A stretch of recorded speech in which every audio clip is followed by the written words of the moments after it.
ಎಲ್ರಿಗೂ ನಮಸ್ಕಾರ. ನಮ್ಮ ಚಾನಲ್ಗೆ ನಿಮ್ಮೆಲ್ಲರಿಗೂ ಹೃತ್ಪೂರ್ವಕವಾದ ಸ್ವಾಗತ.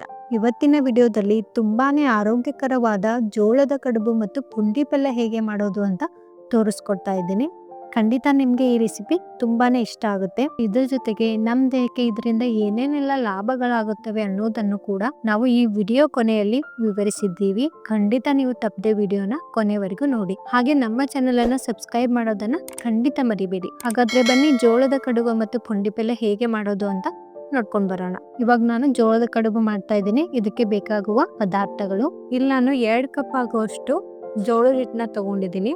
ಮತ್ತೆ 1/2 ಸ್ಪೂನು ಜೀರಿಗೆ, 1/2 ಸ್ಪೂನು ರೆಡ್ ಚಿಲ್ಲಿ ಪೌಡರ್, ರುಚಿಗೆ ತಕ್ಕಷ್ಟು ಉಪ್ಪು. ಇಲ್ಲಿ ಒಂದು ಪಾತ್ರೆಯಲ್ಲಿ ಜೋಳದ ಹಿಟ್ಟನ್ನ ಹಾಕೊಳ್ತಾ ಇದ್ದೀನಿ. ಮತ್ತೆ ಜೀರಿಗೆನ ಹಾಕ್ತಾ ಇದ್ದೀನಿ. ರೆಡ್ ಚಿಲ್ಲಿ ಪೌಡರ್ನ ಹಾಕೊಳ್ತಾ ಇದ್ದೀನಿ. ರುಚಿಗೆ ತಕ್ಕಷ್ಟು ಉಪ್ಪನ್ನ ಹಾಕಿ ಇದನ್ನ ಸರಿಯಾಗಿ ಮಿಕ್ಸ್ ಮಾಡ್ಕೋಬೇಕು. ಈ ರೀತಿಯಾಗಿ ಮಿಕ್ಸ್ ಮಾಡ್ಕೊಂಡು ಇದಕ್ಕೆ ನೀರ್ ಹಾಕ್ಬೇಕಾಗುತ್ತೆ. ಅದಕ್ಕೆ ಸೆಂಟ್ರಲ್ಲಿ ಸ್ವಲ್ಪ ಈ ರೀತಿಯಾಗಿ ಜಾಗ ಮಾಡ್ಕೊಳ್ತಾ ಇದ್ದೀನಿ. ಇವಾಗ ಗ್ಯಾಸ್ ಮೇಲೆ ಒಂದು ಪ್ಯಾನ್ನ ಇಟ್ಟು ಇದರಲ್ಲಿ 1/2 ಗ್ಲಾಸ್ ಆಗುವಷ್ಟು ನೀರ್ನ ಹಾಕೊಳ್ತಾ ಇದ್ದೀನಿ. ನೀರ್ನ ಉಗುರು ಬೆಚ್ಚಗೆ ಕಾಯಿಸ್ಬೇಕು. ಕಾಯಿಸಿ ಇವಾಗ ಈ ಹಿಟ್ಟಲ್ಲಿ, ಜೋಳದ ಹಿಟ್ಟಲ್ಲಿ ಹಾಕೊಳ್ತಾ ಇದ್ದೀನಿ. ಈಗ ಒಂದು ಸ್ಪೂನ್ ತಗೊಂಡು ಈ ರೀತಿಯಾಗಿ ಇದಕ್ಕೆ ಕಲಿಸ್ಬೇಕಾಗುತ್ತೆ. ಯಾಕಂದ್ರೆ ನೀರ್ ಸುಡ್ತಾ ಇರುತ್ತೆ. ಕೈಯಿಂದ ಕಲಸಿದ್ರೆ ನೀರು ಬಿಸಿ ಇರೋದ್ರಿಂದ ಕೈ ಸುಡುತ್ತೆ. ಅದಕ್ಕೆ ಈ ರೀತಿಯಾಗಿ ಸ್ಪೂನಿಂದ ಮಿಕ್ಸ್ ಮಾಡ್ಕೊಂಡು ಇದನ್ನೆಲ್ಲ ಮಿಕ್ಸ್ ಮಾಡ್ಕೊಂಡು ಆದ್ಮೇಲೆ ಇವಾಗ ಕೈಯಿಂದ ಈ ರೀತಿಯಾಗಿ ಸರಿಯಾಗಿ ಮಿಕ್ಸ್ ಮಾಡ್ಕೋಬೇಕು. ಜೋಳದ ಹಿಟ್ಟನ್ನ ನಾವು ಕೈಯಿಂದಾನೇ ಕಲಿಸ್ಕೋಬೇಕಾಗುತ್ತೆ. ನೋಡಿ, ಈ ರೀತಿಯಾಗಿ ಉಂಡೆ ಆಗ್ಬೇಕು. ಉಂಡೆ ಆದ್ಮೇಲೆ ಇವಾಗ ಸ್ವಲ್ಪ ಸ್ವಲ್ಪನೇ ನೀರ್ ಹಾಕಿ ಇದನ್ನ ಸರಿಯಾಗಿ ನಾದ್ಕೋಬೇಕಾಗುತ್ತೆ. ಸ್ನೇಹಿತರೆ, ಈ ಜೋಳದ ಕಡುಬು ಮಾಡೋದು ತುಂಬಾನೇ ಸುಲಭ ಇದೆ. ನೀವು ಖಂಡಿತ ಮನೇಲಿ ಒಂದ್ಸರಿ ಟ್ರೈ ಮಾಡಿ ನೋಡಿ. ಯಾಕಂದ್ರೆ ಇದು ತುಂಬಾನೇ ಹೆಲ್ದಿ ಆಗಿರುತ್ತೆ. ಮಕ್ಕಳಿಗಂತೂ ಇನ್ನೂ ಒಳ್ಳೇದು ಈ ಕಡುಬು ತಿನ್ಸಿದ್ರೆ. ಈ ರೀತಿಯಾಗಿ ಹಿಟ್ಟನ್ನ ಕಲ್ಸ್ಕೊಂಡಾದ್ಮೇಲೆ ಇದನ್ನ 5 ನಿಮಿಷದವರೆಗೂ ಹೀಗೆ ಬಿಡ್ಬೇಕು. ಒಂದು 5 ನಿಮಿಷ ಆದ್ಮೇಲೆ ಇವಾಗ ಎಣ್ಣೆ ತಗೊಂಡಿದ್ದೀನಿ. ಎಣ್ಣೆನ ಸ್ವಲ್ಪ ಕೈಗೆ ಹಚ್ಕೊಳ್ತಾ ಇದ್ದೀನಿ. ಈ ರೀತಿಯಾಗಿ 2 ಕೈಗಳಿಗೆ ಎಣ್ಣೆನ ಹಚ್ಕೋಬೇಕಾಗುತ್ತೆ. 2 ಕೈಗೆ ಎಣ್ಣೆನ ಹಚ್ಕೊಂಡಾದ್ಮೇಲೆ ಸ್ವಲ್ಪ ಜೋಳದ ಹಿಟ್ಟನ್ನ ತಗೊಂಡು ಇದಕ್ಕೆ ರೌಂಡ್ ಶೇಪ್ ಅಲ್ಲಿ ಈ ರೀತಿಯಾಗಿ ಬಾಲ್ ತರ ಮಾಡ್ಕೋಬೇಕು. ರೌಂಡ್ ಆಗಿ ಮಾಡ್ಕೋಬೇಕು. ಇವಾಗ ಎಲ್ಲಾ ಹಿಟ್ಟಿಂದ ಕಡುಬನ್ನ ಮಾಡಿದಾಗಿದೆ. ಇದ್ರ ಮೇಲ್ಗಡೆ ಸ್ವಲ್ಪ ಎಣ್ಣೆನ ಹಚ್ಬೇಕಾಗುತ್ತೆ. ಯಾಕಂದ್ರೆ ಒಂದಕ್ಕೊಂದು ಅಂಟ್ಕೋಬಾರ್ದು. ಅದಕ್ಕೋಸ್ಕರ ಎಲ್ಲದಕ್ಕೂ ಸ್ವಲ್ಪ ಸ್ವಲ್ಪನೇ ಎಣ್ಣೆನ ಹಚ್ಕೊಳ್ತಾ ಇದ್ದೀನಿ.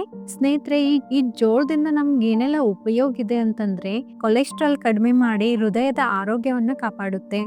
ಮತ್ತೆ ಜೋಳದಲ್ಲಿ ಫೈಬರ್ ಜಾಸ್ತಿ ಇರೋದ್ರಿಂದ ಮಲಬದ್ಧತೆ ತಡೆಯುತ್ತದೆ. ಮತ್ತೆ ಜೋಳದಲ್ಲಿ ಇರುವ ಕಾರ್ಬೋಹೈಡ್ರೇಟ್ ದೇಹಕ್ಕೆ ದಿನವಿಡೀ ಶಕ್ತಿಯನ್ನ ನೀಡುತ್ತೆ. ಇದರಿಂದ ತುಂಬಾನೇ ಲಾಭಗಳಿವೆ. ಇವಾಗ ಎಲ್ಲಾ ಕಡುಬು ರೆಡಿ ಆಗಿದೆ. ಇವಾಗ ಇದನ್ನ ನಾವು ಕುದಿಸ್ಬೇಕಾಗುತ್ತೆ. ಇವಾಗ ಗ್ಯಾಸ್ ಮೇಲೆ ನಾನಿಲ್ಲಿ ಇಡ್ಲಿ ಪಾತ್ರೆನ ಇಟ್ಕೊಂಡಿದ್ದೀನಿ.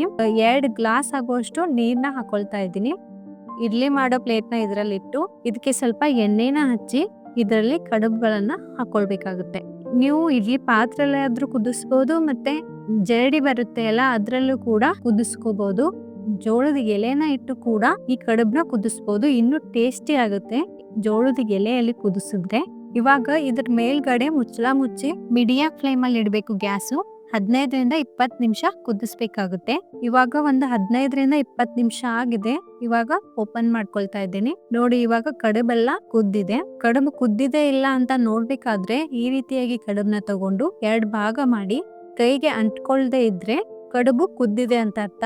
ಕುದ್ದಿರುವ ಕಡುಬುಗಳನ್ನೆಲ್ಲ ಒಂದು ಪ್ಲೇಟ್ ಅಲ್ಲಿ ಹಾಕೊಳ್ತಾ ಇದ್ದೀನಿ. ಸ್ನೇಹಿತರೆ, ಜೋಳದಲ್ಲಿ ಕ್ಯಾಲ್ಸಿಯಂ ಮತ್ತು ಮ್ಯಾಗ್ನೀಷಿಯಂ ಹೆಚ್ಚಾಗಿರೋದ್ರಿಂದ ಎಲುಬುಗಳನ್ನ ಬಲಪಡಿಸುತ್ತೆ. ಮತ್ತೆ ಇನ್ನೊಂದೇನಂದ್ರೆ ಮೆದುಳಿನ ಆರೋಗ್ಯಕ್ಕೆ ತುಂಬಾನೇ ಒಳ್ಳೆಯದು. ಈ ಜೋಳ ತುಂಬಾನೇ ಒಳ್ಳೆಯದು.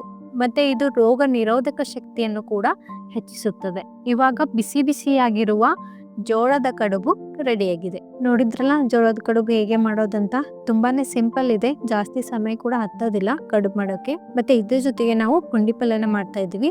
ಅದು ಹೇಗೆ ಮಾಡ್ಕೊಳ್ಳೋದಂತ ನೋಡ್ಕೊಂಡ್ ಬರೋಣ.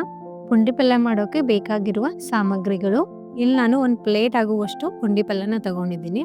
ಮತ್ತೆ 1 ಕಪ್ ತೊಗರಿ ಬೇಳೆ, 1/2 ಕಪ್ ಶೇಂಗಾ, 5ರಿಂದ 6 ಹಸಿಮೆಣಸಿನಕಾಯಿ, 1 ಕಟ್ ಮಾಡಿರುವ ಗಜರಿಕಾಯಿ, 1 ಸ್ಪೂನು ಅರಿಶಿನ, ಜೀರಿಗೆ, ಸಾಸಿವೆ, 1 ಕಪ್ಪು ಹುರಿದಿರುವ ಹೆಸರು ಕಾಳು, ಬೆಳ್ಳುಳ್ಳಿ, 1/2 ಕಪ್ಪು ಹುರಿದಿರೋ ಮುಕುಣಿ, ಮತ್ತು ಸ್ವಲ್ಪ ಹುಣಸೆ ಹಣ್ಣು, 1 ಕಪ್ಪು ಕಟ್ ಮಾಡಿರುವ ಟೊಮಾಟೊ, ರುಚಿಗೆ ತಕ್ಕಷ್ಟು ಉಪ್ಪು, ಸ್ವಲ್ಪ ಕರಿಬೇವು. ಇಲ್ಲಿ ನಾನು ಕುಕ್ಕರ್ ತಗೊಂಡಿದ್ದೀನಿ. ಇದರಲ್ಲಿ 1 ಕಪ್ಪು ತೊಗರೆಬೇಳೆ, ಕಪ್ಪು ಮುಕುಣಿ ಕಾಳು, ಮತ್ತೆ 1/2 ಕಪ್ಪು ಶೇಂಗಾ ಬೀಜ, ಮತ್ತೆ 1 ಕಪ್ಪು ಹೆಸರು ಕಾಳು, ಕಟ್ ಮಾಡಿರುವ ಗಸರಿಕಾಯಿ, ಮತ್ತೆ ಕಟ್ ಮಾಡಿರುವ ಟೊಮಾಟೊ, ಮತ್ತೆ ಮೆಣಸಿನಕಾಯಿನ ಹಾಕಿ ಇದರಲ್ಲಿ ಒಂದು 2 ಗ್ಲಾಸ್ ಆಗುವಷ್ಟು ನೀರ್ನ ಹಾಕಿ ಇದನ್ನ ಮೇಲ್ಗಡೆ ಮುಚ್ಚಿ ಇದನ್ನ ಗ್ಯಾಸ್ ಮೇಲೆ 3 ವಿಸಿಲ್ ಹೊಡೆಯೋವರೆಗೂ ಇದನ್ನ ಕುದಿಸ್ಬೇಕಾಗುತ್ತೆ.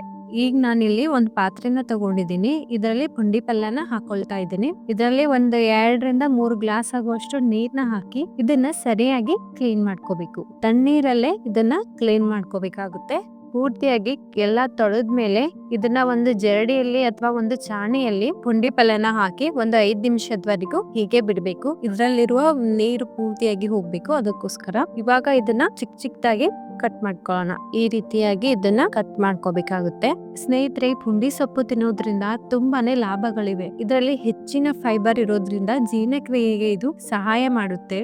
ಮತ್ತೆ ತೂಕ ಇಳಿಸೋರು ಈ ಸೊಪ್ಪನ್ನ ಉಪಯೋಗ ಮಾಡಬಹುದು. ಇದರಿಂದ ತೂಕ ಕೂಡ ಇಳಿಕೆ ಆಗುತ್ತೆ. ಮತ್ತೆ ಈ ಸೊಪ್ಪು ತಿನ್ನೋದ್ರಿಂದ ದೇಹದಲ್ಲಿ ಜಾಸ್ತಿ ಕೊಬ್ಬು ಬೆಳೆಯೋದಿಲ್ಲ. ಡಯಟ್ ಮಾಡೋರು ಇದನ್ನ ಯೂಸ್ ಮಾಡಬಹುದು. ಈಗ ಇದನ್ನೆಲ್ಲ ಕಟ್ ಮಾಡ್ಕೊಂಡಾಗಿದೆ. ಇದಾದ್ಮೇಲೆ ನಾವು ಇದನ್ನ ಒಂದು ಪ್ಲೇಟ್ ಅಲ್ಲಿ ಹಾಕೊಳ್ತಾ ಇದ್ದೀವಿ. ಈಗ ಸ್ವಲ್ಪ ಹುಣಸೆ ಹಣ್ಣನ್ನ ತಗೊಂಡು ಇದರಲ್ಲಿ ಸ್ವಲ್ಪ ನೀರ್ನ ಹಾಕಿ ಇದನ್ನ ಒಂದು 10 ನಿಮಿಷದವರೆಗೂ ನೆನೆ ಇಡಬೇಕಾಗುತ್ತೆ.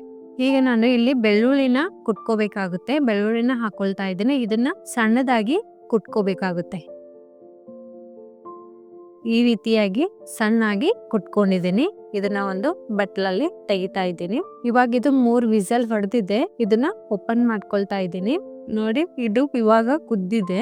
ಈಗ ಇದ್ರಲ್ಲಿ ನಾವು ಕಟ್ ಮಾಡಿರುವ ಪುಂಡಿ ಸೊಪ್ಪನ್ನ ಹಾಕೊಳ್ತಾ ಇದ್ದೀನಿ. ಸ್ನೇಹಿತರೆ, ಈ ಪುಂಡಿ ಸೊಪ್ಪಿಗೆ ಗುಂಗುರು ಸೊಪ್ಪು ಅಂತಾನು ಕೂಡ ಕರೀತಾರೆ. ನಮ್ ಕಡೆ ಪುಂಡಿ ಪಲ್ಯ ಅಂತಾನೆ ಕರೆಯೋದಿದ್ದಕ್ಕೆ. ಇವಾಗ ಇಲ್ಲಿ ನಾನು ಜಜ್ಜಿರುವ ಬೆಳ್ಳುಳ್ಳಿನ ಹಾಕೊಳ್ತಾ ಇದ್ದೀನಿ. 1 ಸ್ಪೂನ್ ಅರಿಶಿನ, ರುಚಿಗೆ ತಕ್ಕಷ್ಟು ಉಪ್ಪು, ಮತ್ತೆ ಹುಣಸೆ ಹಣ್ಣಿನ ರಸನ ಹಾಕೊಳ್ತಾ ಇದ್ದೀನಿ. ಇದಕ್ಕೆ 1 ಗ್ಲಾಸ್ ನೀರ್ನ ಹಾಕಿ ಇದನ್ನ ಸರಿಯಾಗಿ ಮಿಕ್ಸ್ ಮಾಡ್ಕೋಬೇಕು. ಮಿಕ್ಸ್ ಮಾಡ್ಕೊಂಡಾದ್ಮೇಲೆ ಇದನ್ನ ಮೇಲ್ಗಡೆ ಮುಚ್ಚಿ ಇದನ್ನ ಮತ್ತೆ ಇನ್ನೊಂದ್ಸಾರಿ ಕುದಿಸೋಕೆ ಇಡ್ಬೇಕಾಗುತ್ತೆ. ಆದ್ರೆ ಈ ಸಾರಿ 1 ವಿಸಲ್ ಮಾತ್ರ ಹೊಡಿಸ್ಬೇಕು. ಇವಾಗ 1 ವಿಸಲ್ ಹೊಡೆದಿದೆ. ಇವಾಗ ಇದು ಕುದ್ದಿದೆ ಪೂರ್ತಿಯಾಗಿ. ಇದನ್ನ ಸರಿಯಾಗಿ ಮಿಕ್ಸ್ ಮಾಡ್ಕೊಳ್ತಾ ಇದ್ದೀನಿ. ನೋಡಿ, ಎಲ್ಲ ಕಾಳುಗಳು ಕೂಡ ಕುದ್ದಿದೆ.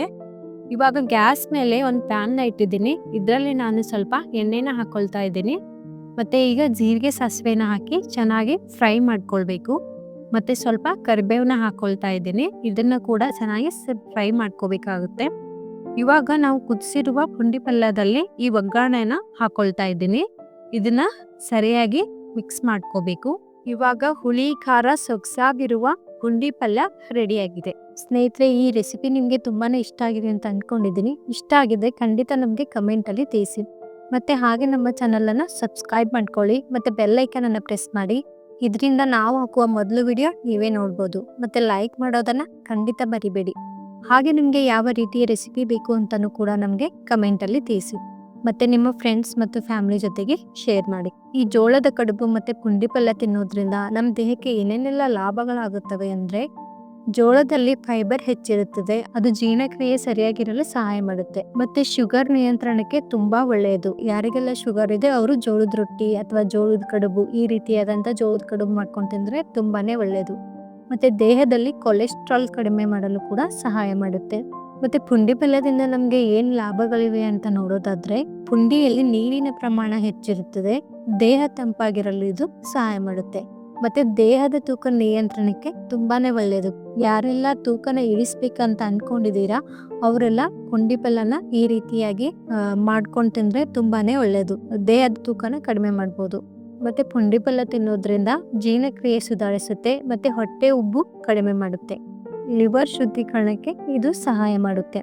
ಮತ್ತೆ ಚರ್ಮದ ಹೊಳಪು ಹೆಚ್ಚಿಸಲು ಕೂಡ ಸಹಾಯ ಮಾಡುತ್ತೆ. ಹೀಗೆ ಹಲವಾರು ರೀತಿಯಾದಂತಹ ಲಾಭಗಳಿವೆ. ಅದಕ್ಕೋಸ್ಕರ ವಾರದಲ್ಲಿ 1 ಸಾರಿನಾದ್ರೂ ಈ ರೀತಿಯಾಗಿ ಪುಂಡಿ ಪಲ್ಯ ಮತ್ತೆ ಕಡುಬು, ಜೋಳದ ಕಡುಬು ಮಾಡ್ಕೊಂಡು ತಿಂದ್ರೆ ನಮ್ಮ ದೇಹಕ್ಕೆ ತುಂಬಾನೇ ಒಳ್ಳೆಯದು ಮತ್ತು ನಮ್ಮ ದೇಹ ಕೂಡ ಗಟ್ಟಿಮುಟ್ಟಾಗಿರುತ್ತೆ. ಸ್ನೇಹಿತರೆ, ಈ ರೆಸಿಪಿ ನಿಮಗೆ ಇಷ್ಟ ಆಗಿದೆ ಅಂತ ಅಂದ್ಕೊಂಡಿದ್ದೀನಿ. ಮತ್ತು ನಾವು ಕೊಟ್ಟಿರೋ ಮಾಹಿತಿ ಬಗ್ಗೆ ನಿಮಗೆ ಏನು ಅನ್ನಿಸ್ತು ಅಂತ ಖಂಡಿತ ಕಮೆಂಟಲ್ಲಿ ತಿಳಿಸಿ.